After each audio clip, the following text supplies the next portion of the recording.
for surgeons to really understand what happens in sterile processing, and it's even less common to have a surgeon openly respected and advocate for it. I bring to the stage Dr. Peter Nickel.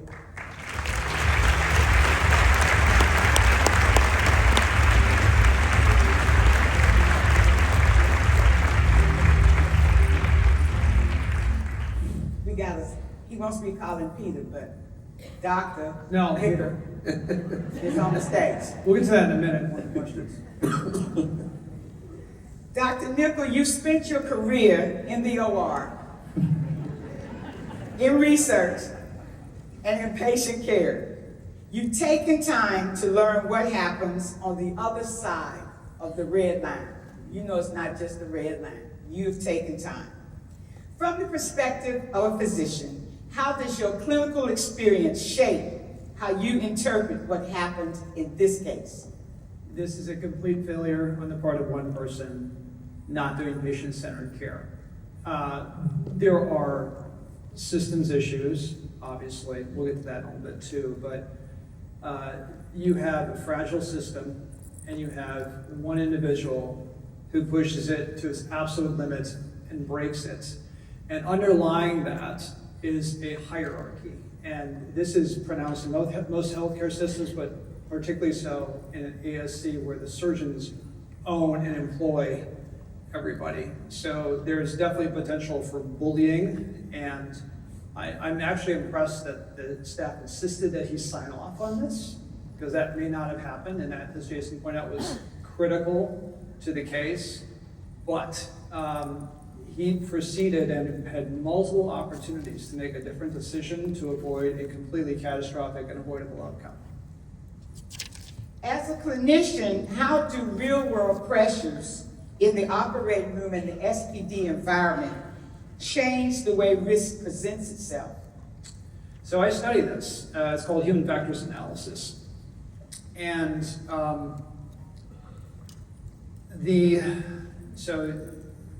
Jason's testimony, or Jason's commentary about, and Sharon talking about laboratory science, and where you have everything completely under control and in isolation, and you change one variable. That's what I used to do.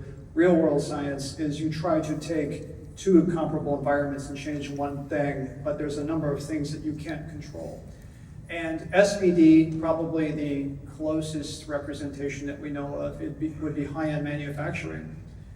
But we don't have the technological adjuncts available to us in SPD or in healthcare writ large that are available in high-end manufacturing. So we don't really have Six Sigma. We talk about it.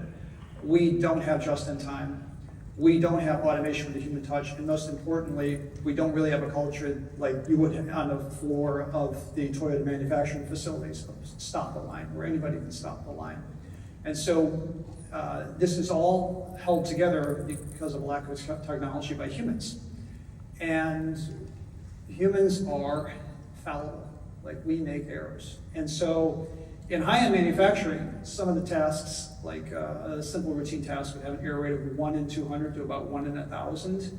In an OR, in an elective case with trained staff during daylight hours, not stressed, that error rate is 1 in 76 at a minimum and goes as high as 2 in 5.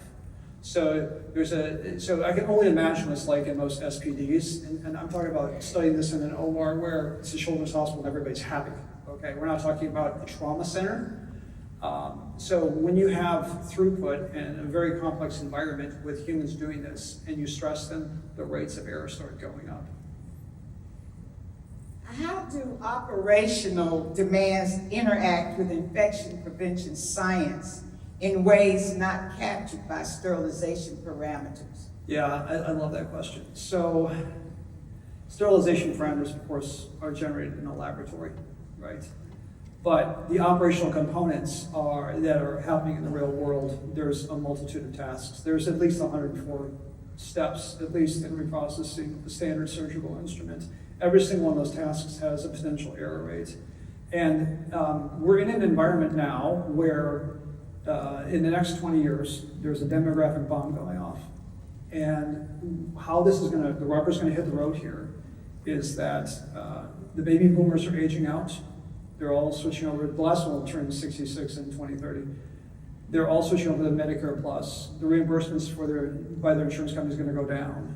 And yet they're going to demand surgery because they're entitled. Sorry, Sharon, you're a baby boomer.